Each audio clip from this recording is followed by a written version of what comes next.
how Knowledge Coop has become the intranet of the mortgage industry. And we're here with the founder, Ken Perry. You don't see him on screen. Something is going on with Zoom on his side. So you'll hear his voice, but you won't see him. So Ken, welcome. Thanks. It's good to be here. Actually, this works best for me because now I can just pace back and forth, which is how I like to talk. I'm like you, but because I'm on camera, I can't pace. I could just,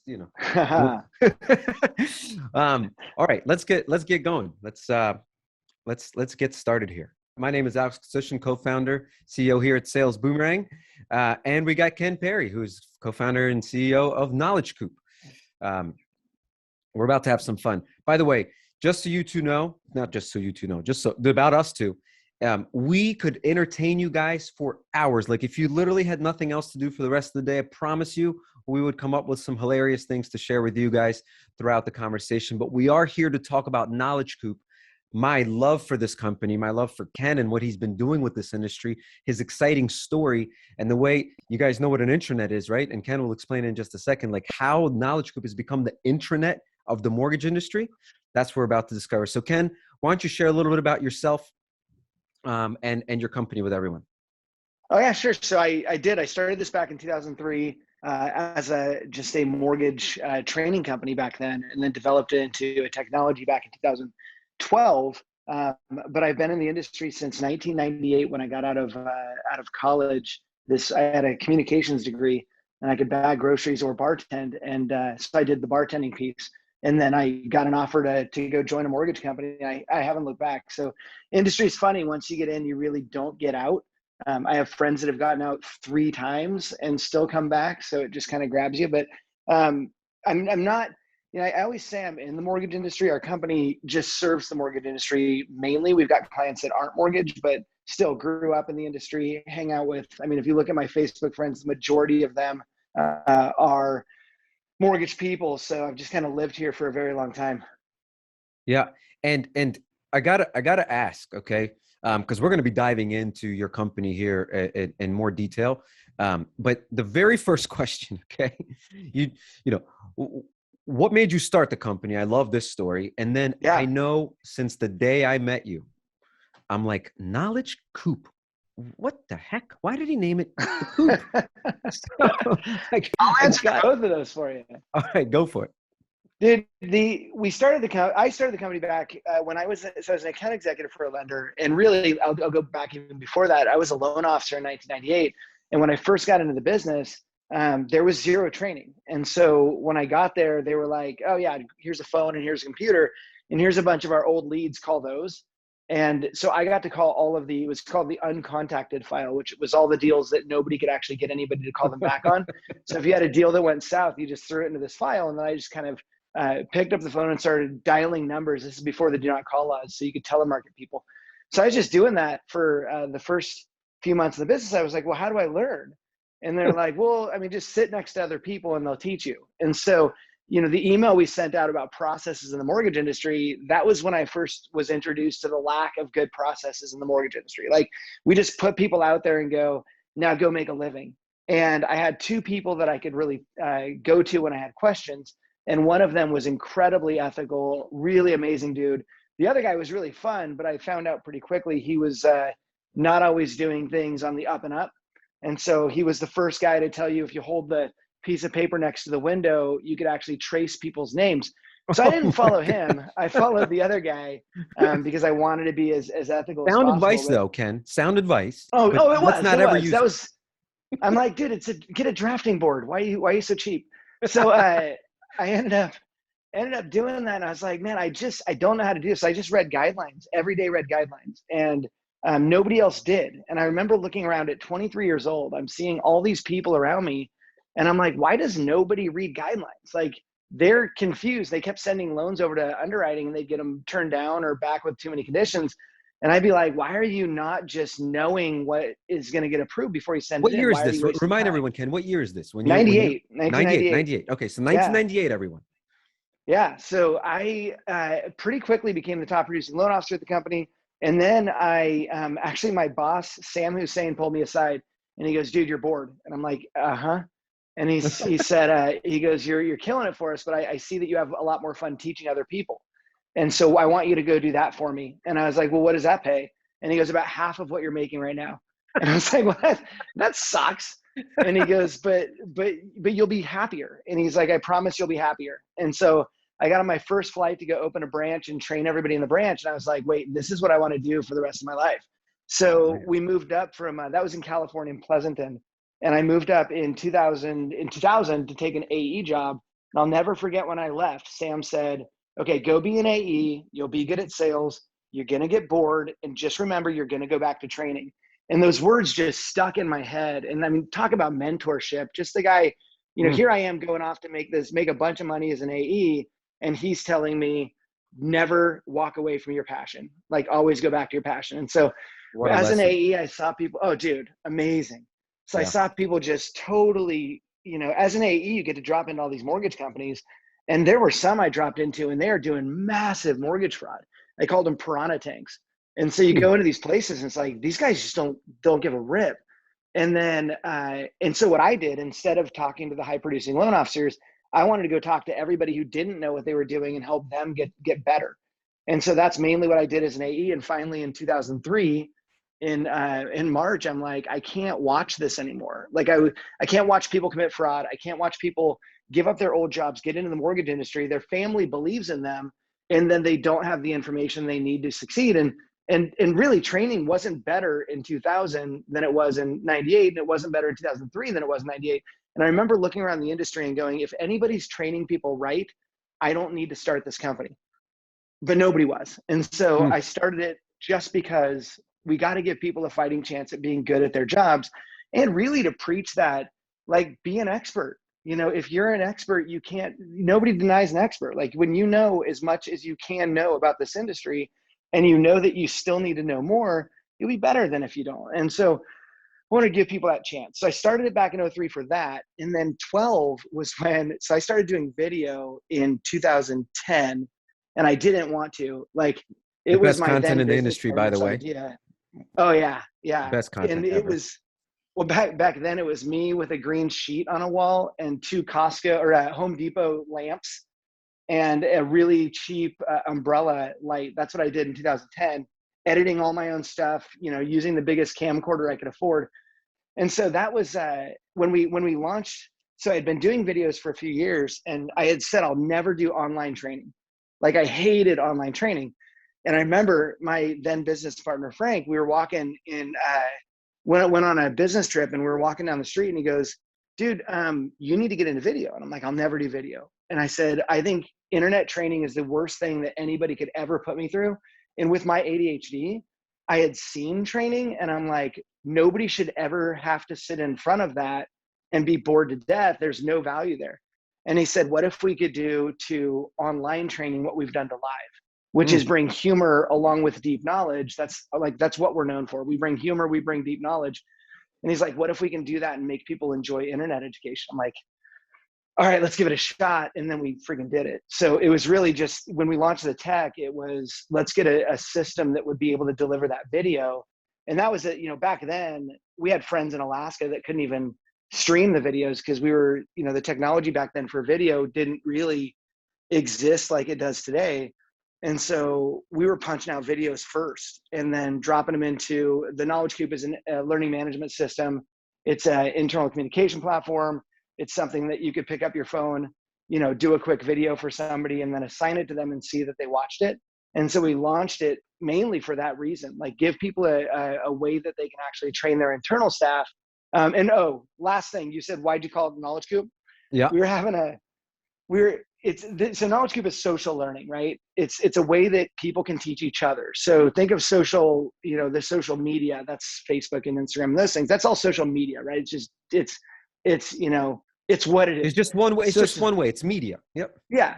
Social learning is like, what if I know something that you don't know and I could share that with you? And how do we get the most out of all of our people?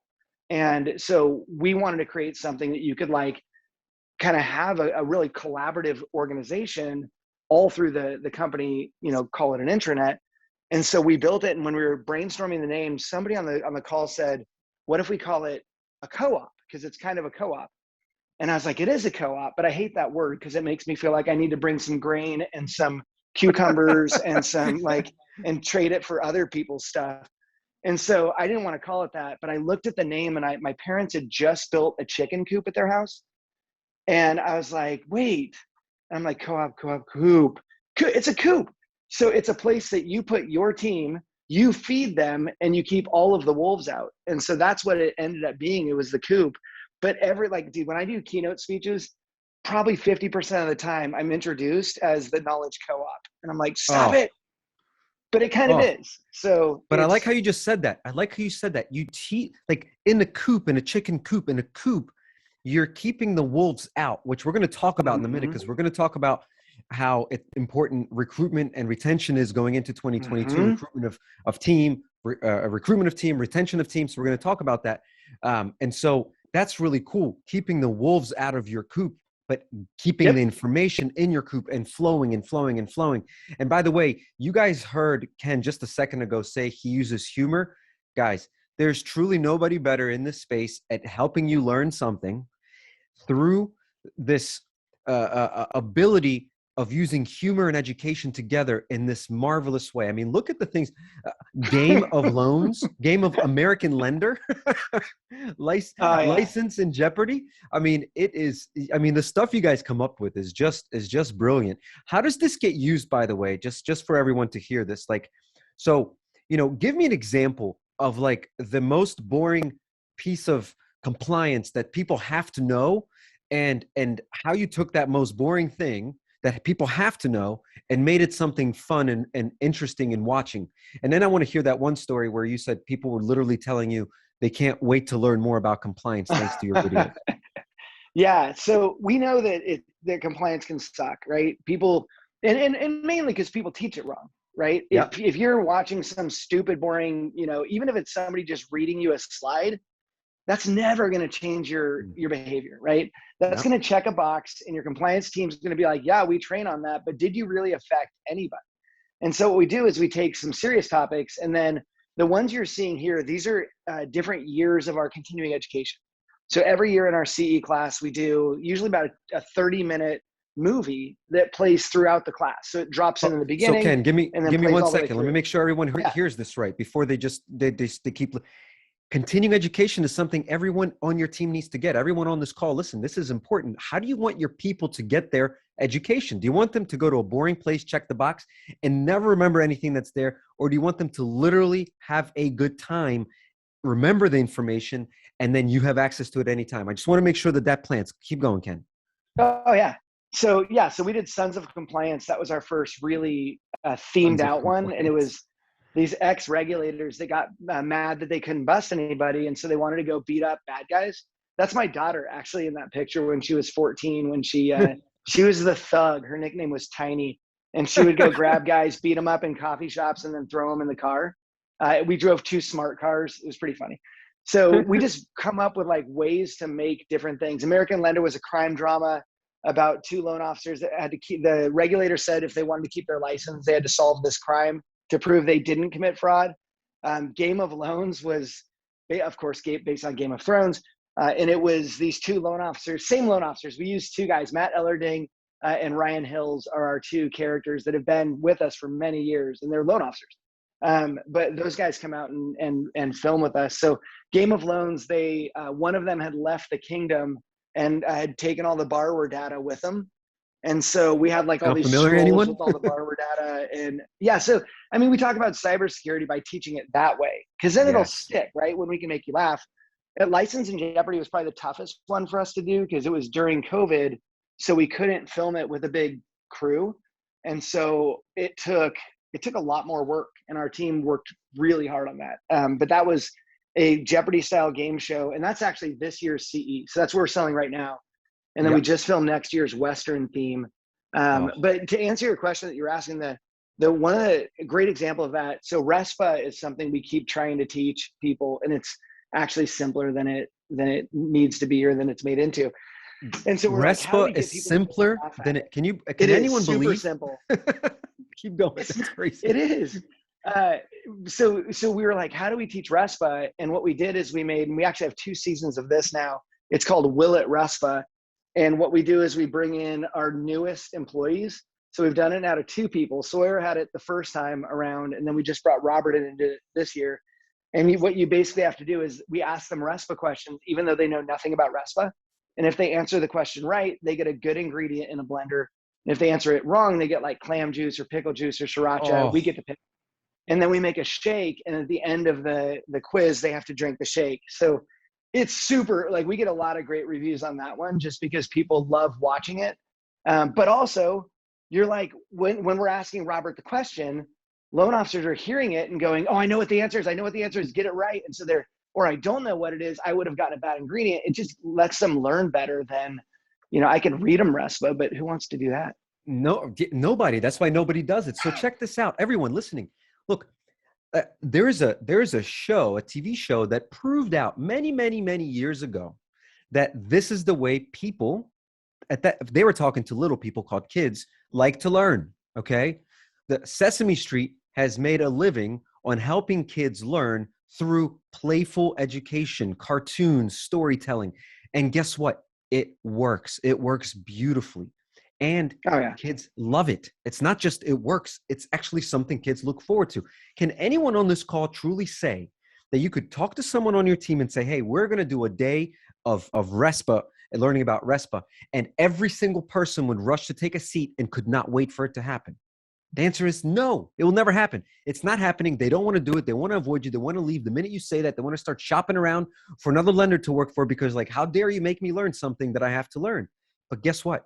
Ken and Knowledge Coop, they've literally made it something that people ask to do. Okay, you ready?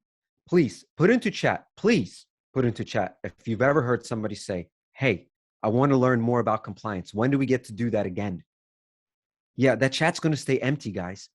Right? Never. Karen is screaming, never. That's right. awesome. Exactly. But Ken, literally, listen, guys, this is why I'm so passionate about bringing Ken to the world here, to the industry. Everyone know a lot. Ken's been in this for a long time, but I don't think enough people know about Knowledge Coop, right? I don't think enough people, that's why we're doing this. We're doing this because of how much we believe in what you guys are doing, how much we want to get involved, and how exciting is it to actually have a platform where your own team asks to learn about compliance.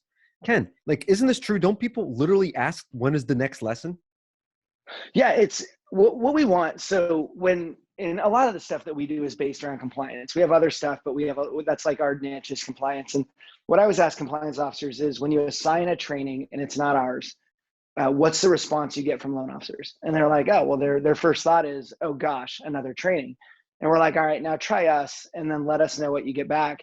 And the response is, oh my gosh, oh, I got another training. Like, it's actually, I wonder what this is going to be. It's almost like, I'm watching Yellowstone, and when that new episode of Yellowstone comes out, I'm like, oh my gosh, there's a new episode of Yellowstone. And that's what we're trying to get out of people, is that reaction. We want to make compliance training people want to binge watch. But it isn't just about us either. Like, this is, when a client comes on board and gets a Coop, so our technology is used by clients, mortgage companies all over the United States. And when they get it, they can use our training inside of their system, but they can also create their own. And so you get, like, my friend Rich Jefferson from Network Funding. He wakes up every single day and does a really cool video kind of in our theme, right? It's usually funny. It's also very deep knowledge. And for his company, every day, he shoots a video that they watch and comment on. And so he's living what we created in his company, using the Knowledge Coop to deliver that training.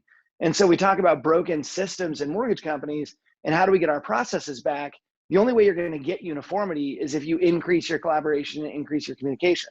And so if you want people to do things better, we have to decide what better looks like. And then we have to deliver that to the team in a way they want to hear it, right? So don't set up the 9 a.m. conference call that you want everybody to drop everything at 9 a.m. If you're delivering information, drop it into a really cool video, upload it to the Coop and assign it. And then you can see when people have watched it. And if they haven't watched it, you can tell that too. Versus just opening up a conference call and be like, 9 a.m., everybody stop what you're doing. And you're hoping that people are actually paying attention when you do that. But in the Coop, totally, you can actually see if somebody watched, how much they watched. If they didn't watch, you can get them to remember to watch it. You can resend things. Watch this. I actually want to show everybody something. We're going to show this live. Hold on a second. I want everyone to see this because it's easy to talk about it.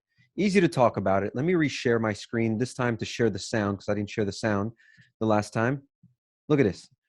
Okay. Can you see everyone can see my screen again, right? Ken, you Yep. can see it?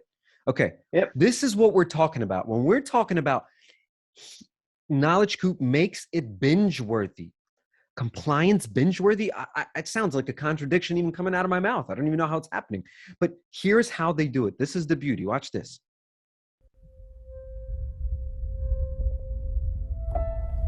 When I was a boy, I wanted to become a loan champion and make borrowers' dreams come true.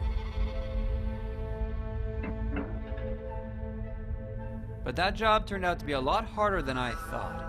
CE, RESPA, too grueling for a man like me. So now I just kill people for a living. I'm an assassin by trade, and let's just say I'm killing it.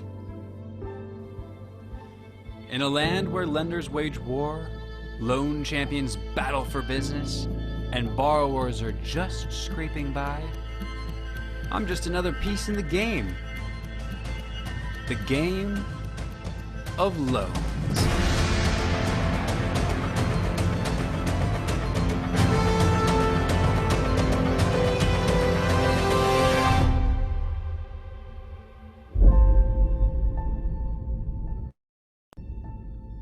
That was me behind bars right there. So Dude. this is what we're talking about, right? Like you just watched, and that's just a trailer, a promotion for the full video, for the full training. But you can't keep your eyes off of it because it's engaging and it's informative. And that's the whole point here is, and by the way, this is just one small example of all the different things that you guys do. And, you know, let's really talk to people about for a minute here.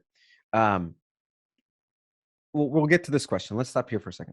Talk to people for a minute, like about how you have people utilizing this to deliver messages through the internet. This is why I love you said this the other day.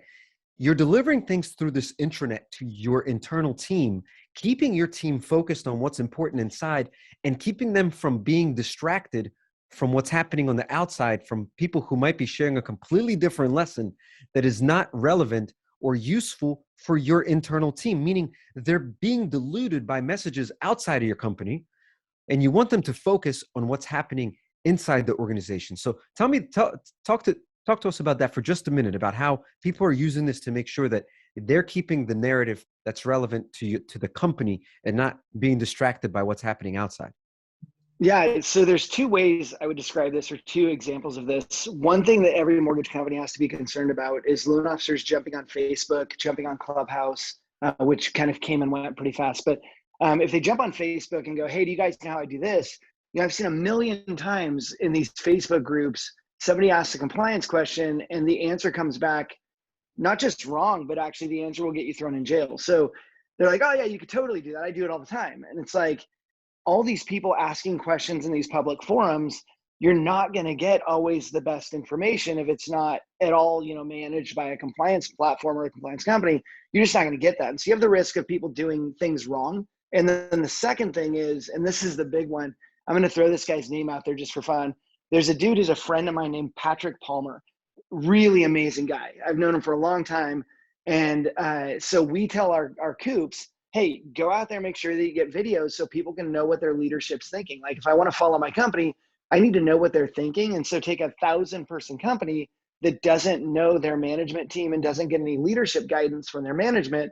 That's a risk that you're taking, because what happened is Patrick Palmer went out with these killer LinkedIn videos on leadership. And now all of a sudden, loan officers are like, oh, this guy's giving me really good wisdom. Like, I really like where this guy's going. All that dude has to do is make a phone call and be like, oh, you know me? And it's like, yeah, you teach me. Yeah, well, cool. So you want to talk about coming over? Like, the dude's got such a killer opportunity in recruiting because of how he's doing it. So that's where we always tell people, like, you need to get your people into a system where you're delivering information. And then you really need to do that. Deliver wisdom. Mike Hardwick, by the way, great at this. Mike Hardwick from Churchill, same thing, delivering wisdom to his team. Like, he's a leader I can follow, and he delivers that content out in a really solid way. So if you're not delivering information to your team in a really good way, the way that they want to read it, right? I'm not talking about an email that has, you know, you heard TLDR, too long didn't read. I don't mean a giant email where I have to go read something. I mean, I want a video of you like just dropping, bits of wisdom on me. And if you're not doing that, you're just running that risk that out there in the world, they're going to get picked off or they're going to be taught the wrong thing. So look, you have been growing extremely fast.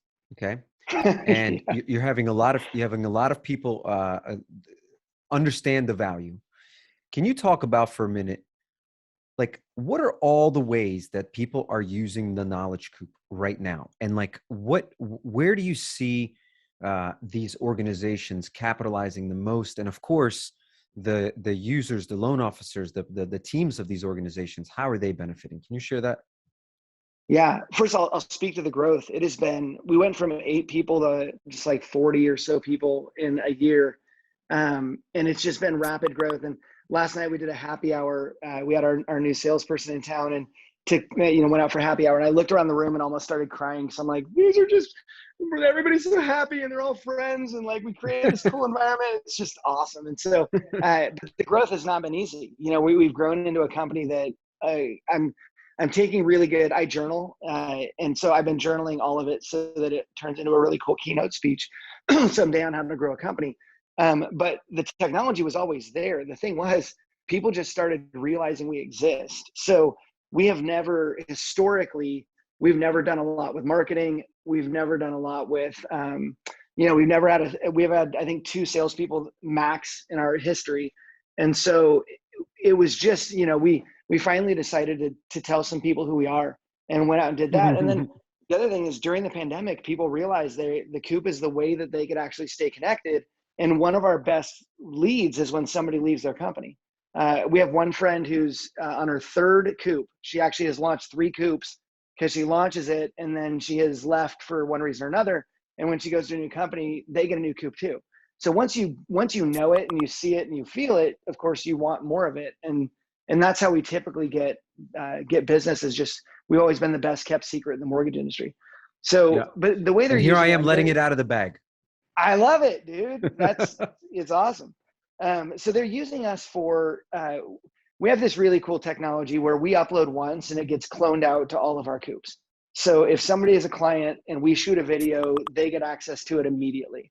They get access to anything we upload. So if we've got like let's say, for example, and this is kind of where we're going with this, is if we've got sales boomerang training, if we've got sales boomerang stats, if we've got like the things that sales boomerang wants to deliver to their teams, then all we have to do is upload it, and anybody who subscribes to that piece of the Coop, it drops into their Coop internally. So they're using our content and our friends' content, and they can drop that in and use it inside of their internal system. And then the other thing is they can drop their own stuff in. And so let me get geeky with you for a second. So the CFPB, which do not sleep on the CFPB this year. If you were trying to come up with like a year to do things wrong, this is not it. Rohit is really good at his job.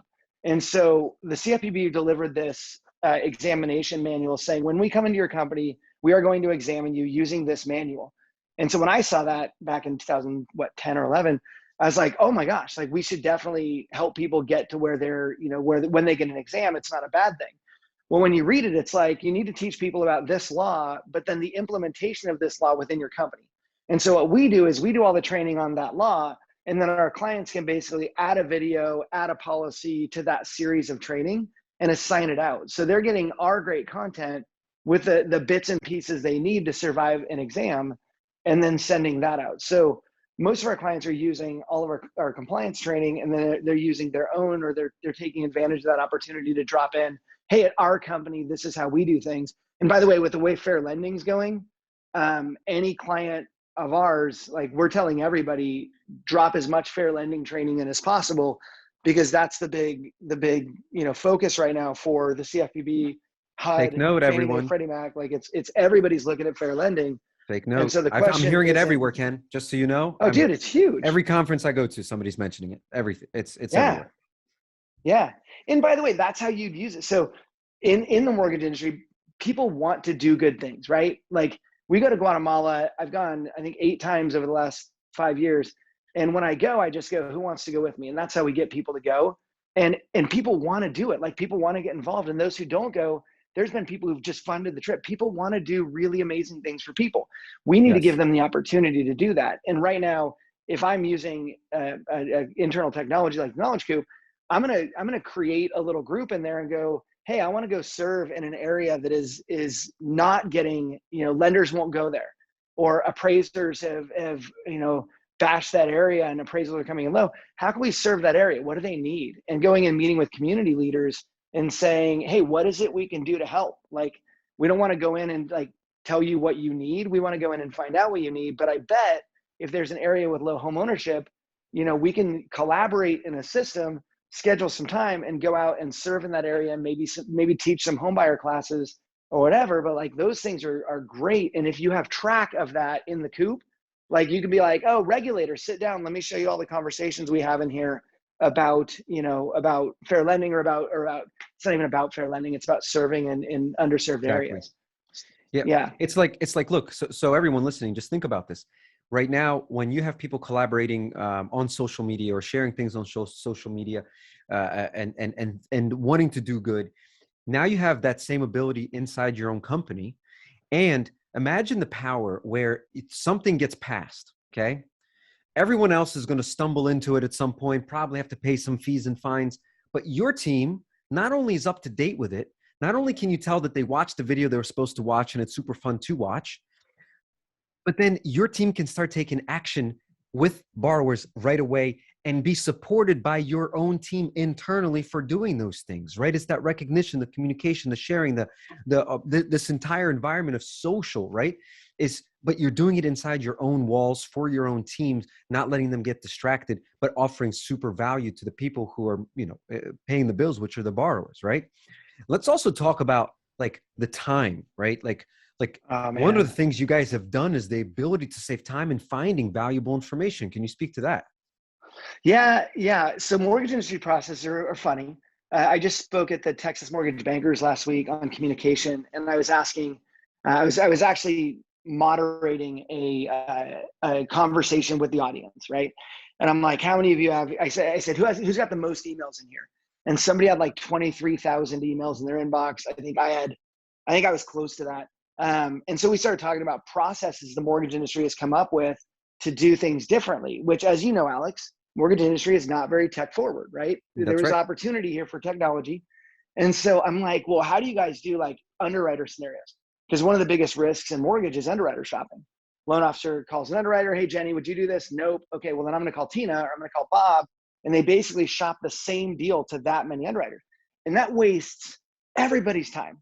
Like, you're basically, it's going to dad and then calling mom. Dad's going to figure out that you asked mom, right? It's not going to work out for the loan officer, but also we just wasted all the time of everybody involved.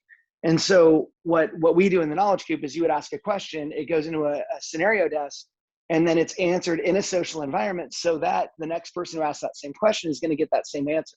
And then the underwriters are able to actually keep those answers updated. So they're creating this really amazing database of the best answers. And what happens instead is, if they have a scenario desk, mortgage companies like loan officers will email, but it's the same freaking question every other day. You're getting this. I had a client that before they came into the Coop, they had a PDF file of all of their answers because they get asked the same question over and over. And I'm like, drop the question in the Coop, put the answer in the Coop, link out to what you need, and just call it a day. And so saving that time of, if you're a loan officer, do you want to wait for an underwriter to get back to you, or would you like to just ask a question, and while you're typing, you're going to find the answer? I mean, so we built that mainly to save time because we spend way too much time in email. I told my team. It's time and value though, Ken, right? It's time and value. Yeah. It's time and value. Totally. Yeah. Because what could I be doing if I wasn't sitting there, deleting emails for a living?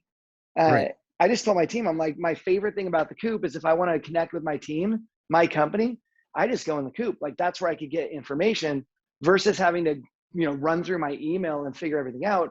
And then I can find it again, later. Think of like the most basic thing, which is, what's a Wi-Fi password? Like, what is our guest Wi-Fi password at the home office? Oh my gosh, that comes up every day. Totally. Totally.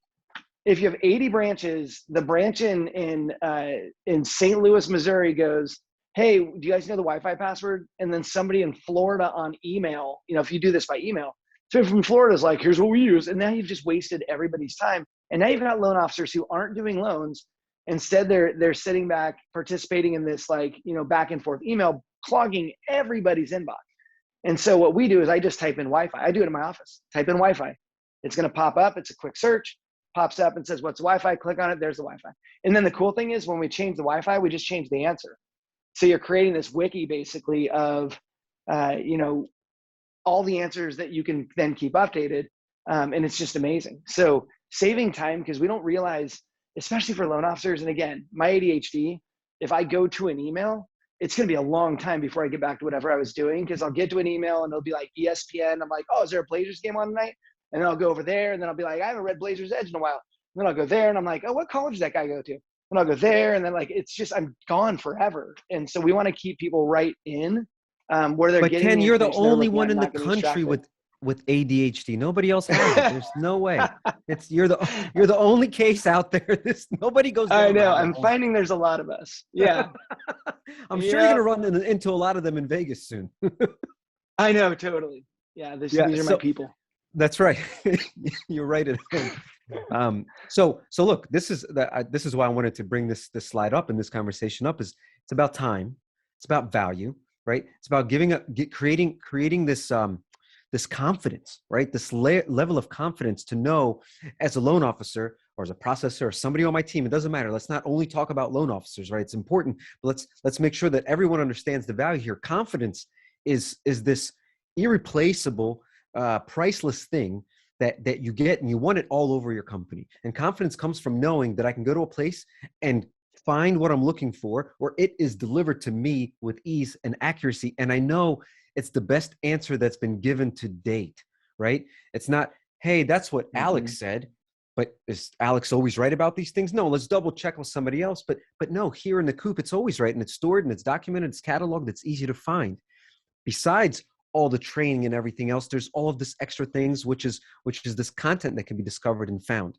One of the favorite things, about what we're going to be doing with you over the coming years is your ability to get content into people's minds, catalog properly, access the confidence that I just mentioned, which is why at Sales Boomerang, we want an entire retention library in Knowledge Coop, right? Like, we have people ask us all the time, and we, as you know, Ken, we try to give back to this industry as much as we can. Like, we don't ask for anything back. We're just like, let's give information, let's give knowledge, let's help everyone understand the value of borrower retention and the power of borrower retention and what it does to your profitability, and especially going into the year like we're going into 2022, how important your database is to you.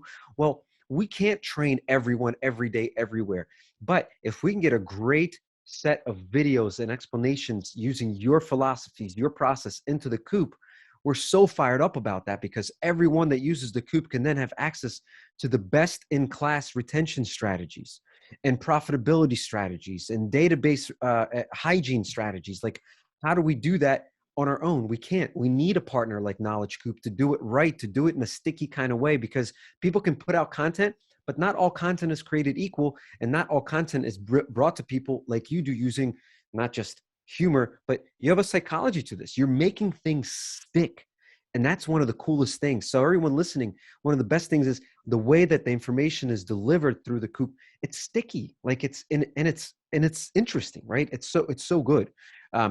So I'm going to move on to one last thing before we do some Q&A with the folks here. Why don't you share with us about the untapped potential here? Yeah, so this is just kind of going on that same method. This comes from a McKinsey study, which McKinsey's freaking amazing. I love their stuff. Really, really well researched stuff. But they looked at different industries and went, how much money could be untapped if we can stop wasting people's time with email, with them trying to find stuff? If we just make stuff easier using social technology, what would that look like? And the fun thing is they came out with this study right after I launched the Coop. So I was like, oh my gosh, this is saying exactly what I'm saying. And that is, if we can put back that money in your pocket.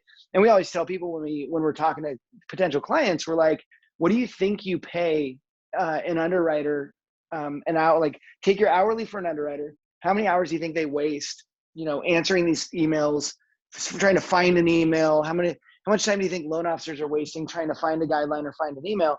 And then multiply that times their hourly, and the Coop becomes an incredible price. Like, we're way cheap when it comes to, comparing us to how much you're spending on this type of thing. So it really is, we're wasting time. And by the way, social technologies exist and they're being implemented.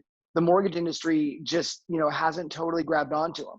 And Yes. that's what we're here for. We're actually the only system like ours within the mortgage industry where we actually know mortgage and that's the hard part for us is to tell people what we do. We create amazing content. We have a system that we deliver that content through. And so we're a technology company and we're an education company. It's ed tech, right? Education technology, but we're the only one of our kind. Like nobody else is doing what we're doing, especially to the level we're doing it. And I was going to ask you, dude, because you and I have similar platforms in that when we tell people what we do, they're like, whoa. Or when they see it, they're like, oh, dang. And it's hard for me because I want to be like, you're doing it wrong, right?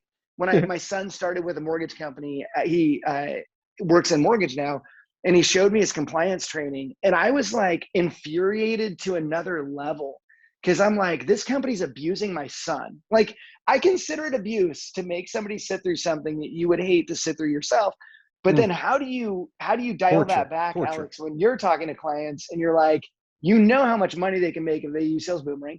You know how much time they could save if they use it. How do you dial it back and not yell at people? Because it gets like, I get super frustrated by it. No, I'm Ken. I'm stopping dialing back. I'm starting to yell at people. Like it's Nice. enough because the solution is here. Like the solution is here. So we have to start yelling at people. It's like, right. Imagine you walked into somebody's house in 2022 and they're sitting and watching a tube TV, like a TV on like the old school TV. And you're like, you do know they're like literally giving away flat screens for free. Like, it's free right now. Like you don't have to put yourself through this. These antennas, like you don't have to do it. And yeah, I do get frustrated, Ken, because when we talk about the power, and you just mentioned this, it's the mortgage industry, okay? It's just catching up. But outside this industry, what you're talking about exists. Every major organization has this intranet, this type of training, this type of support, this type of information internally. Keep it inside the coop, keep the wolves out, right? They have it. It's this industry that's catching up. Same thing here. This concept of retention, it's everywhere. It's everywhere. There's companies built all over the world about the power of retention. Harvard Business has done reviews on this every year that you could have 95% more profitability doing retention, recapture, and working with your customer and database over trying to find brand new people all the time. And still, this industry is at 18% retention as a whole. Okay. So I hear you, man. I think it does take, and I'm glad you brought it up. It does take a little bit of screaming and frustration. Like, guys, we're doing this for the industry, right? Yeah, right. It's a business, but it's for you. Like, we're doing this to help you. This isn't trying to sell you snake oil. This is like really important. And I love that you're this passionate about it too. Oh, dude. Yeah, we're solving problems, and that's what gets me up every morning. And I think for us, it's hard. We always reference the Walmart suit when you're buying suits at Nordstrom, and you talk to somebody, you go, oh, you should buy a suit at Nordstrom. They're like, oh, no, I have a suit, and I bought it at Walmart. And you go, well, Nordstrom's better. Well, is it still a suit? Yeah. Does it check the box? Well, yeah, but like you should feel it. You should understand it. And that's how we feel about the competition when people are like, oh, compliance training sucks. And it's like, yeah, but it doesn't have to. No, right. I think it does. I think it does. I think that's just how it works. No, it's not. It doesn't have to be an uncomfortable suit. It could be an amazing suit. Just take a look for a second, because I just don't think people think we are real. I don't think they think we really exist, or that we do what we, that we do. Yeah, they don't believe it. There's no way compliance training can be fun. It has to be boring, right? Just that's what they think. That's what they think. And then I'm telling you, everyone listening, listen to the passion in Ken's voice. All right. So first of all, Ken didn't share this story, but the very first loan you did, Ken, in the mortgage industry, this is a fact, was fraudulent, was it not? It was. Yeah. It was thanks to your training. Yeah. It's thanks to my lack of. Exactly. That's my point. Like your very first loan, how many people do you think, everyone listening right now, how many loan officers do you think their first loans are fraudulent? Because they're just left to do their thing without any understanding of what's right and what's wrong, right? This is why this industry is so highly regulated, because people make mistakes that are so clearly avoidable. And right, and we bring people into the industry without that data. I mean, when I did my loan, my first ever loan was a bed and breakfast, and I did it owner occupied primary, and they lived there, but there was a bed and breakfast. And I didn't know whether you could do that. I went and talked to one of the loan officers in the office and I said, do we do these? And he said, well, is there a sign out front? And I said, no. And he goes, well, then, yeah, we do them. And then he's like, I have to order the appraisal. And so I'm like listening in, and he's like, as I listen, he's going, okay, you know, Mr. So-and-so, do you know any appraisers? And do you have one that wouldn't mention the bed and breakfast? And so not knowing the game, I was like, oh, it must be that if they mention it, then the underwriters would be upset because then it wouldn't be converted back to a resident. Like I'm trying to do the math in my head, right? And do the ethical math. Because I didn't assume somebody would just commit blatant fraud. And then I couldn't, you know, I just was like, oh, that must be how it is. We fund the loan. I took my wife to stay at the bed and breakfast that December and had no clue. And it was because I didn't have any training. I didn't have any compliance training. I didn't have any basic loan officer training. Like I didn't know the guidelines. Like if you would have just showed me where the guidelines were back then I could have gone and looked that up. Or if you gave me a mechanism for doing that, right? We do in my 8-hour CE this year, I've been going around, and what we do is we pick for the non-traditional training, we have everybody go read guidelines and come back with like things that they find that they didn't know. It's like the most powerful part of our live training. And what's interesting is when I say that, people are like, well, where would I find guidelines? And I'm like, you've been in this freaking industry for 20 years and you can't pull up the FHA handbook? Like you don't know where that might be found? And the thing is, as a loan officer, I read them every single day. And some loan officers, their company hasn't said, we're going to test you on these guidelines. Like, why don't we get better? We should totally get better as an industry. Why don't we start testing people on guidelines? And if they don't qualify because they can't answer the right questions, let's dump them or train them better. Like it's like the industry doesn't care whether people are experts, which is, by the way, how the whole like America falls down is when loan officers don't know their stuff. And then they start doing things they shouldn't be doing because they didn't know better or because they did what their neighbor did. And we never trained them on, you know, let's just study guidelines. Let's just find out. And by the way, the reason I was a top producer is because I knew the guidelines. And they say to a hammer, everything's a nail. If I knew a guideline, I just researched it, everybody I met would fall into that guideline. It's that reticular activator, right? I'd be like, wait, I was just reading about a construction loan. Wait, I was just reading about that loan. And like, I would get all over it because I knew I had the expertise and the confidence because I studied. But in the mortgage industry, I do not see a focus on let's get people to read about these new products. And you'll find that if somebody has read on a product, has studied a product, they're going to be your best loan officer in that product. And so we can be making a ton more money. What do you think happens to consumers that have to wait for somebody to call them back with an answer to a question that they asked on the phone that the loan officer should know? And then a day goes by and 2 days go by. They take another conversation. They forget to call the person back. Boom, the loan is gone.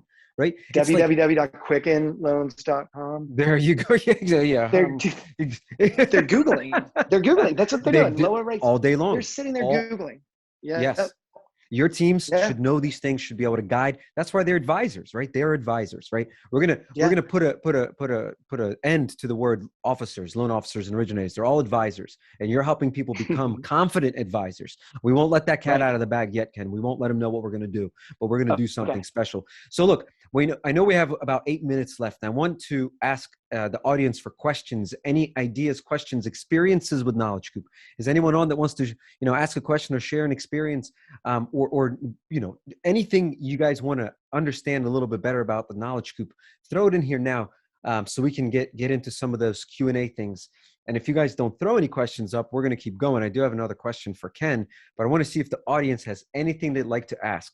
Is anyone currently using it that can share success stories, so that to give everybody else some insights from a user? Throw it in there if you guys have something. Any sort of anyone run into any sort of compliance issues recently that would love to have Ken's feedback on it? He literally knows all of it.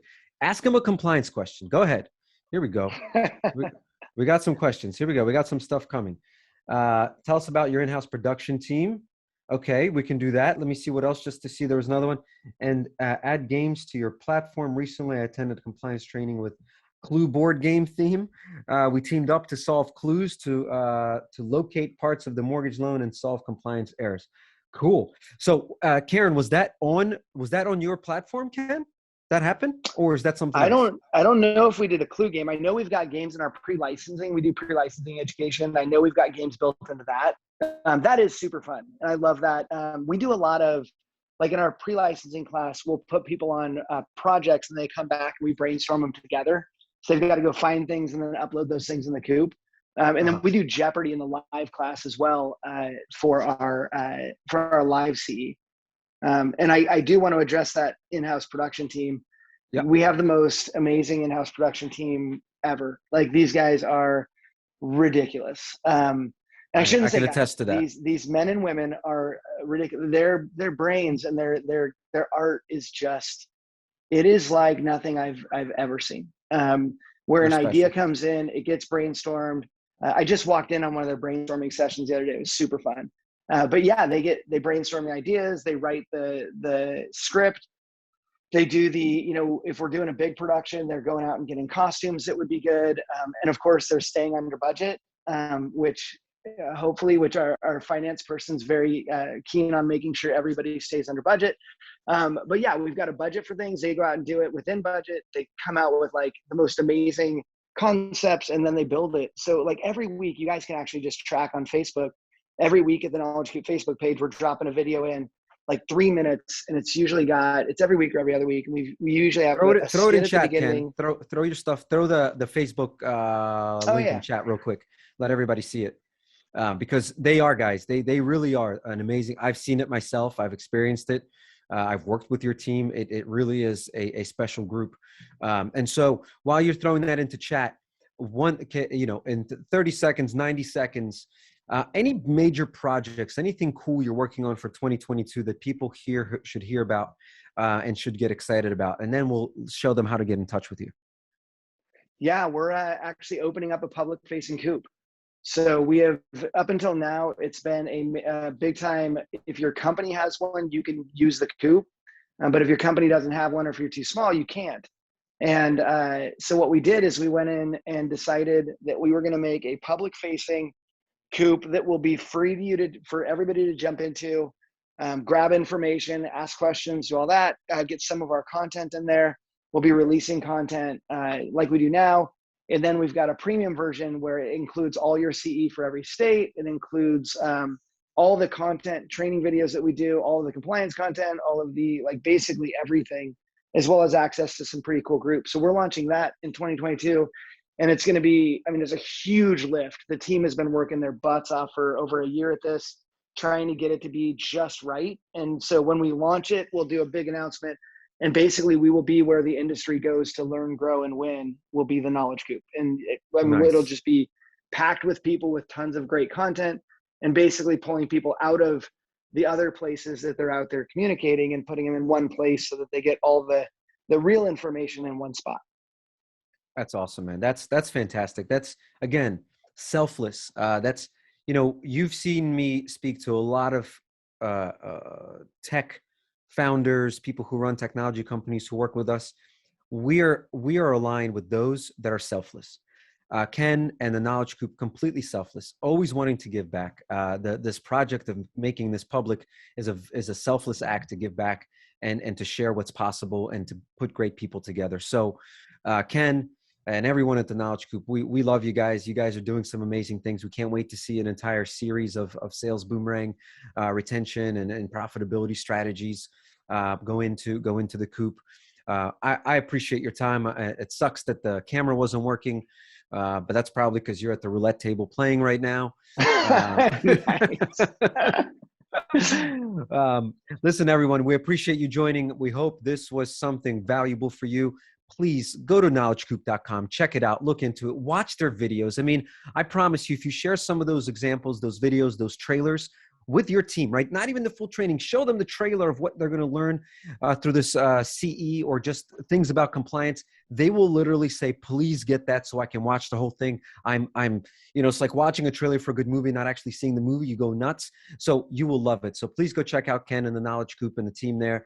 Also, of course, we're always around. If you guys have any questions going into 2022 of profitability, retention, how to make sure to keep the pipeline packed with the right customers, you know where to find us. We love you all. Ken, thank you again for everything, man. Thank you, Alex. See you, buddy. Take care. See you, everyone.